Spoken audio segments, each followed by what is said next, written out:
I'm Samra Khan and I welcome you all to this YouTube channel MLS The Toppers Factory, जिसमें आज हम लोग discuss करने वाले हैं लीगल मैगजिम्स, जिसका हम लोग एक सीरीज में कवर कर रहे हैं टॉप 100 लीगल मैगजिम्स, जिसका ये पार्ट सेकेंड है. So the first maxim of this part is actionable per se. Actionable, ये वर्ड जो है एक्शनेबल, ये रिलेटेड है एक्शन से या एक्ट से. एक्शनेबल मीन्स एक्ट और एक्शन, पर से मतलब कि बाय इटसेल्फ. यहाँ पे इसका मतलब हुआ कि द एक्ट और action is punishable by itself. अगर कोई इंसान कोई काम कर रहा है तो डैमेज क्या हुआ, वो कितना हुआ, वो प्रूफ करने की जरूरत नहीं. अगर कोई रॉन्गफुल एक्ट हुआ तो वो उसके लिए पनिशमेंट है. यही बात कहा गया. बेसिकली एक्शनेबल पर से टॉर्ट के केस में यूज होता है, like in assault, trespass, deformation.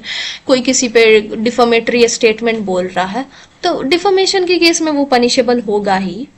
ये नहीं कि कितना डैमेज उसको हुआ नेक्स्ट पर्सन को, लेकिन अगर सामने वाला बंदा बोल रहा है तो उसके लिए उसे डिफॉर्मेशन देना ही होगा. इसको हम लोग एक इलस्ट्रेशन से समझते हैं.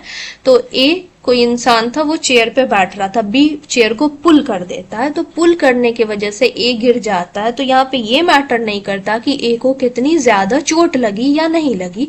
यहाँ पे ये मैटर करता है कि बी ने पुल किया, तो यहाँ पे एक्शनेबल पर से बी के ऊपर आता है और नो प्रूफ ऑफ डैमेज की जरूरत है. उसने पुल किया तो पनिशमेंट मिलेगी. एक्सप्लेनेशन दे रखा है कि एक्शन और बिहेवियर दैट इज इनहेरिटिवली रॉन्ग और पनिशेबल.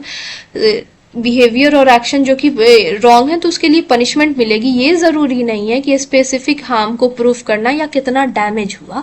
इसके लिए एक लैंडमार्क केस है एशबी वर्सेस वाइट. इसमें क्या होता है कि एशबी जो कि एक इंसान रहता है, वोट देने जाता रहता है, और वाइट जो कि एक डिफेंडिंग ऑफिसर होता है, वो उसको रोक देता है. तो एशबी की यहाँ पे लीगल राइट हार्म हुई थी, तो वाइट लीगल राइट हार्म हुई. तो लेकिन जरूरत नहीं है यहाँ पे कि कितना डैमेज हुआ, का हुआ या हार्म हुआ. इस चीज के लिए वाइट ने रोका तो उसके लिए वो पनिशेबल होगा. यही है इस केस में. So the next maxim is actio personalis moritur cum persona.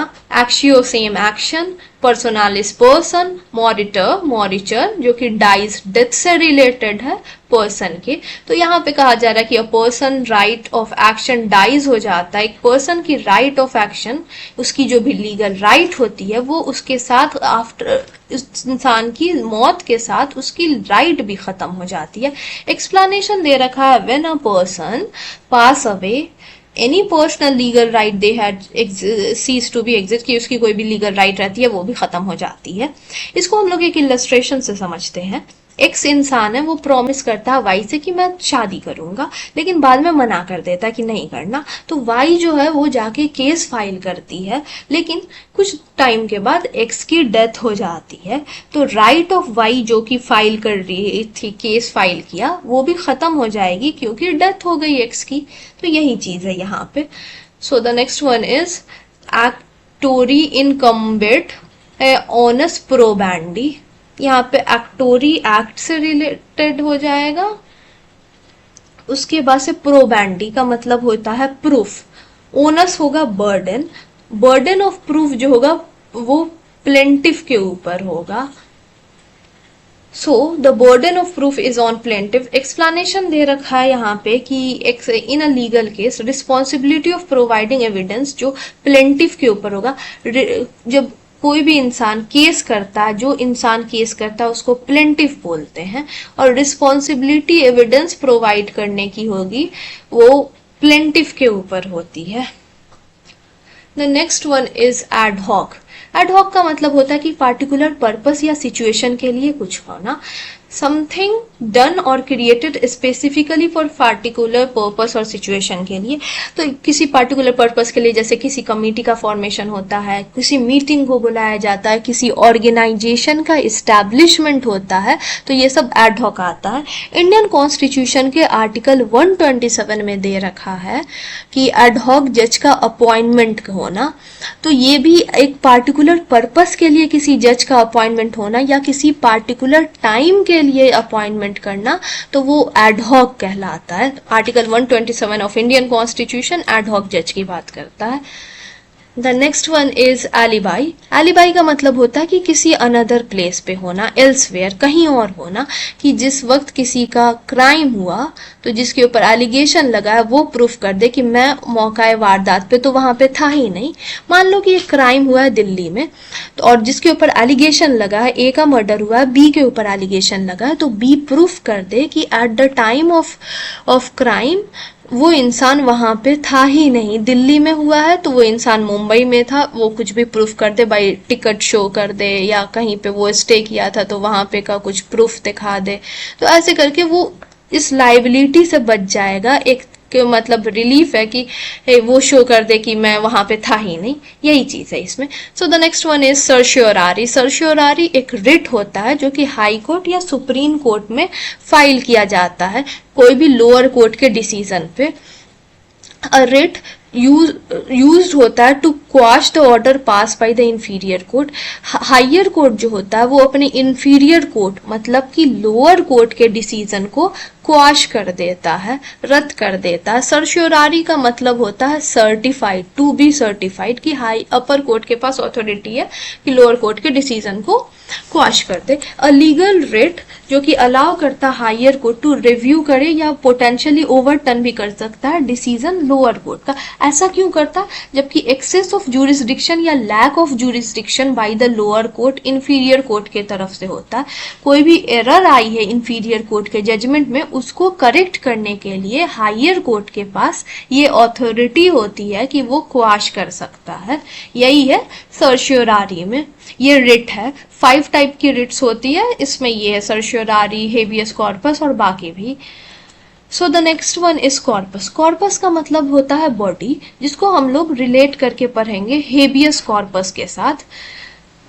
Habeas corpus का मतलब होता है टू हैव द बॉडी। यहाँ पे कॉर्पस का मतलब दे रखा है physical body of a person, जो कि हेबियस कॉर्पस के साथ रिलेटेड है। Habeas corpus to have a body एक रिट होता है जो कि किसी भी पर्सन को, कोई इंसान या किसी जेल में अनलॉफुल रखा जाए, इलीगली डिटेन्ड करके रखा जाए, तो उसके लिए हेबियस कॉर्पस का रिट हाई कोर्ट या सुप्रीम कोर्ट में फाइल किया जाता है।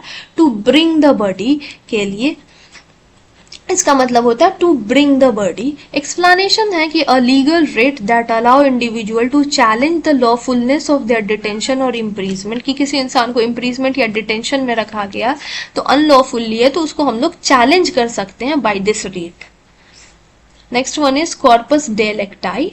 कॉर्पस डेलेक्टाई का मतलब होता है बॉडी ऑफ क्राइम। तो इसमें यह है कि क्या किसी भी इंसान को ऊपर इल्जाम लगा के गुनाहगार नहीं ठहराया जा सकता ना, उसके ऊपर प्रोसीजर होगा, उसकी भी हियरिंग होगी, सब कुछ होगा, तब जाके डिसीजन कोर्ट का होता है। तो किसी को भी अपराध को साबित करने के लिए बॉडी मतलब कि एविडेंस की जरूरत होती है।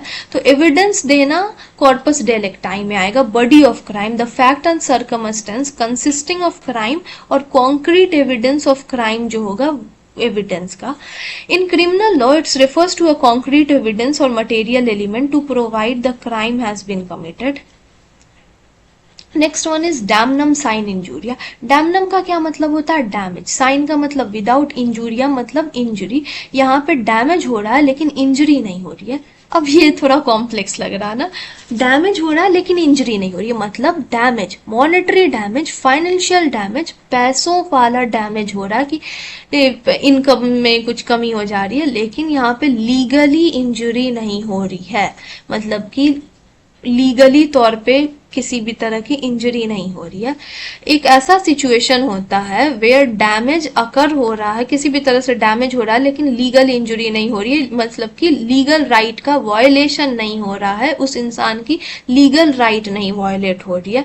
इसका एक बहुत इंपॉर्टेंट केस है ग्लूकास्टर ग्रामर स्कूल केस। इसमें क्या होता है कि एक स्कूल रहता है, नॉट इंसान, और उसके कंपटीशन में सामने में एक और स्कूल खुल जाता है। तो यहाँ पे इसको डैमेज हो रहा है क्योंकि कंपटीशन बढ़ गया ना, तो बच्चे जो थे ग्लूकास्टर ग्रामर से नए वाले स्कूल में शिफ्ट होने लग गए, तो इसको मॉनेटरी डैमेज, फाइनेंशियल लॉस हो रहा था इस स्कूल को, तो इसने केस फाइल किया कोर्ट में।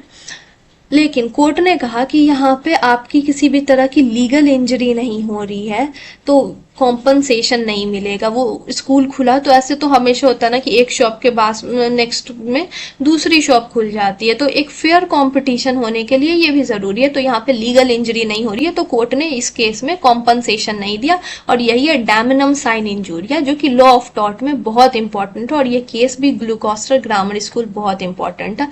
और इसी से रिलेटेड एक होता है injuria साइने damnum.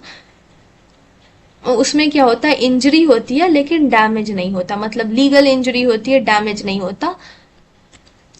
The next one is de facto.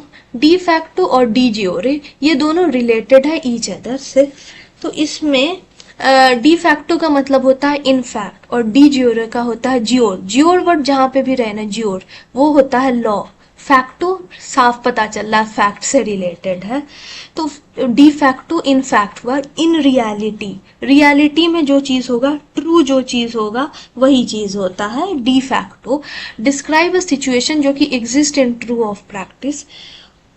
वैसे सिचुएशन जो कि प्रैक्टिकली सही है, भले ही वो लीगली रिकॉग्नाइज नहीं है या फॉर्मली इस्टेब्लिश नहीं होती, लेकिन प्रैक्टिस होता। ऑफिशियली वो सैंक्शन नहीं होगा, लेकिन प्रैक्टिस में वो जो चीज है वही होता है डी फैक्टो। जैसे कि हम लोग कहते हैं कि प्राइम मिनिस्टर जो वो डी फैक्टो पावर में होता है, और डी जियोरे का है कि प्रेसिडेंट जो होता है वो डी जियोर होता है, कि बाय राइट ऑफिशियली होता है सारे पावर प्राइम प्रेसिडेंट के पास, समथिंग दैट इज रिकॉग्नाइज और establish by law. By right होता है कानून के मुताबिक जो भी चीज होगा डी जियोर में आएगा। So the de facto fact से रिलेटेड, डी जियोर लॉ से रिलेटेड। जो उसके बाद नेक्स्ट है de minimis. Minimis means minimum something that is very small, बहुत छोटा, मिनिमल सा चीज, that is minimis. De minimis about minimal thing. Explanation refers to a matter और issue that is so insignificant और मिनिमल। ऐसा चीज matter या issue जो कि बहुत इनसिग्निफिकेंट या मिनिमल है, जिसको लीगल अटेंशन देने की जरूरत भी नहीं है, बहुत छोटी सी बात जो हुई उसके बारे में है। मिनिमस मिनिमल ऐसे याद रखना।